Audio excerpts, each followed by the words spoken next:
Пайгамбарыбыз саллаллаху алейхи вассалам Рамазан айында башка айларга караганда көбүрөөк ибадат кылат эле. Анткени Рамазан, биз мурдагы сабактарда дагы сүйлөштүк, бул биздин таква болушубуз үчүн, Аллахка жакындашуубуз үчүн бир маусим. Бизге бир чоң бир мүмкүнчүлүк кылып берген.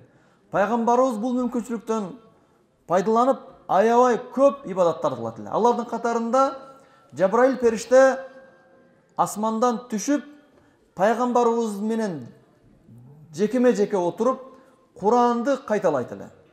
Куранды баштан аяк 2 рет, 3 рет окуп, биз дарс кылабыз го Курандычы, ошол сыяктуу кылып окуп берет эле.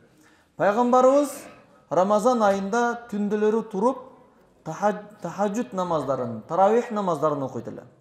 Пайгамбарыбыз ушул биз таравих окуган сыяктуу намаз окуган, бирок таравихти фарз көрүп албасын деп, пайгамбарыбыз Рамазандын ортосуна келгенде таравих намазына чыкпай койгон, үйдө окуган. Мунун максаты эмне болгон?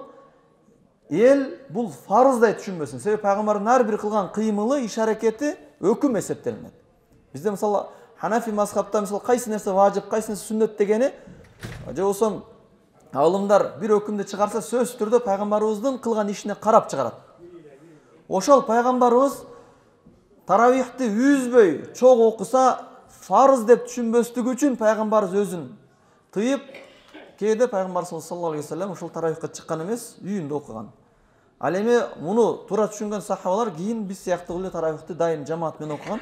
Биз деле ошол таравихти Куран хатмалар менен окуп атабыз.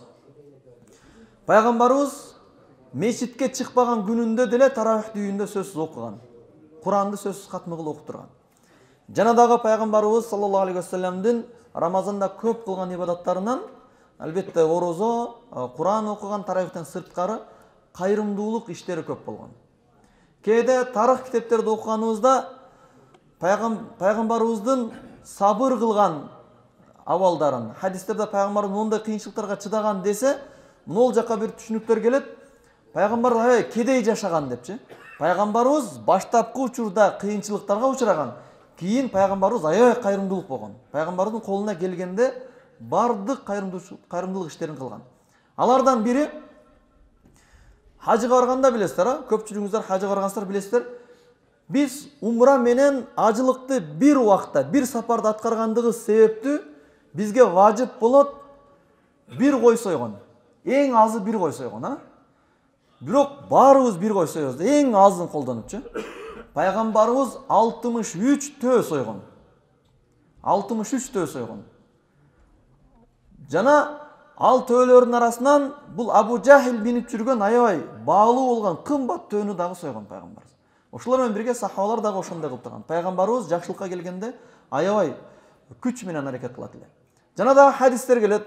Пайгамбарыбыз дүйнөдөн көз жумганда пайгамбарыбызга тиешелүү нерселердин бардыгы садака кылынган, бир ушул сооту калган, аны дагы ошол рахымга таштап туруп бир арпа алган экен депчи.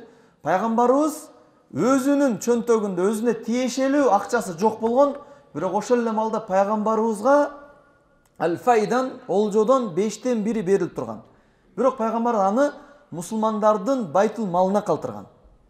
Кээ бирки түшүнүксүздөр болуп калып туруп, пайгамбарыбыздын колунда биздин тил менен айткандаганда миллиондогон доллардын эсебиндеги тасрифи болуп турган. Пайгамбар каалаган жака жумшап, каалаган жерге кайрымдуулуктарды кылган, ал мураска калат деген ой болгон. Ага Абу Бакр Сыддык жакшы кылып түшүндүргөн, Фатима радыйаллаху анха. Бул фай пайгамбарыбыз башчы болуп турган учурда каалаган жагын иштетет дагы байтыл малга калган. Пайгамбарыбыздын жеке чөнтөгүндөгү нерселерди пайгамбарыбыз баарын садака кылып калтырган. Пайгамбарыбыздын үй бүлөлөрү кээде асвадайн менен, суу менен, курма менен гана ооз ачып калган деген хадистер көп келинет.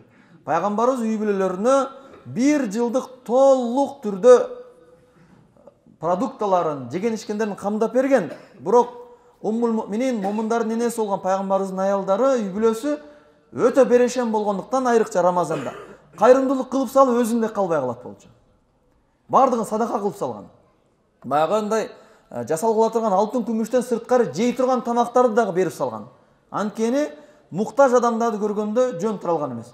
Ошондо пайгамбар кайра кошумча дагы берген учурларда ошол өзүнүн казаттарда иштеткен соотун рахунга таштап, залогко таштап, арпа алып туруп үй бүлөсүнө берген. Бирок пайгамбарыбыз ал жерде акыркы учурларында кедейчиликтен кыйналган эмес, болгон акчанын бардыгы кайрымдуулукка кетип турган. Ошол себептен болгон. Пайгамбарыбыз саллаллаху алейхи вассалам анын сахабаларына карай турган болсок, пайгамбардын сабак алган сахабалар Абу Бакр Сыддык бир казатта болгон нерсесин чыгарып берген. Болгон нерсесин дегенде ошол өзүнүн сейфинде турган мал дүйнөнүн бардыгын чыгарган. Абу Бакр Сыддык ошол малынын 1/3 чыгарган. Ал эсептеп алып келе турган болсок, сахабалардын кылган берешендиги аябай эле көп. Тарых баракчаларын карай турган болсок, сахабалардын кылган жашоосун карай турган болсок, алар берешендикте эң биринчи болгон. Эч ким аша албайт деле ал неге. Анткени туугандар, сахабалардын саны аябай аз болгон, бирок кылган иштери аябай көп болгон. Ал эмнеге дегенде, алар аябай март болгон, аябай берешен болгон.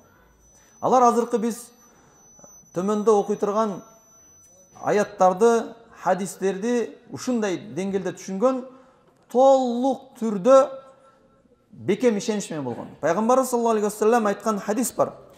Ма нақасат садақатун мин мал. Садака бериш бул адамды мал дүйнөсүнөн кемитпейт деген пайгамбарыбыздын айткан сөзүн аннык ишенген. Кээде биздин аталарыбыз айтат го, балам, мынол ишти кыла бер. Биздин башыбыз жетпей калган учурда мынаны кыла бер, бул мындай болот деп бир нерсеге багыттаса, экиленбей кылабыз, аннык ишенген. Пайгамбарыбызга сахабалар ошондой эле ишенген. Пайгамбар айттыбы, демек болот. Бирок тилекке каршы биз ушул хадисти көп эле жолу уккансыздар, биринчи жолу укпай атасыздар, көп эле аяттарда, көп эле ушул баяндарда уккансыздар.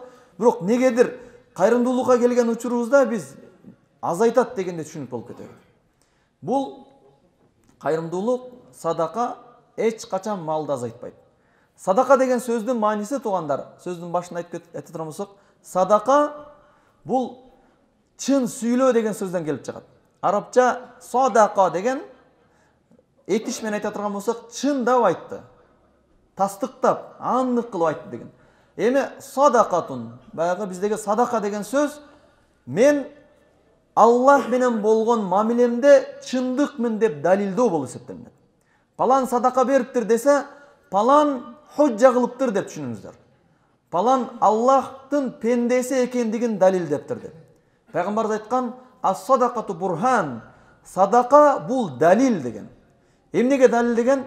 Мен Аллахтын кулумун, мен чөнтөктүн кулу эмесмин. Мен дүйнөнүн кулу эмесмин, мен Аллахтын кулумун. Кереги болгон учурларда Аллах айткан жака жумшай алам деп далилдеген болуп эсептелет. Ошондуктан садака деген сөздө кээде жакшы түшүнө албай калып, садака алган адам деле садака дегенде бул кыйналганга берет дегенде түшүнүк болуп калбасын. Садака дегенде берүүчү адам, эгер алуучу адам мындай түшүнүш керек. Берүүчү адам өзүн далилдеп атат, Аллах алдында далилдеп атат. Бул адамдын алдында далилдебей атат.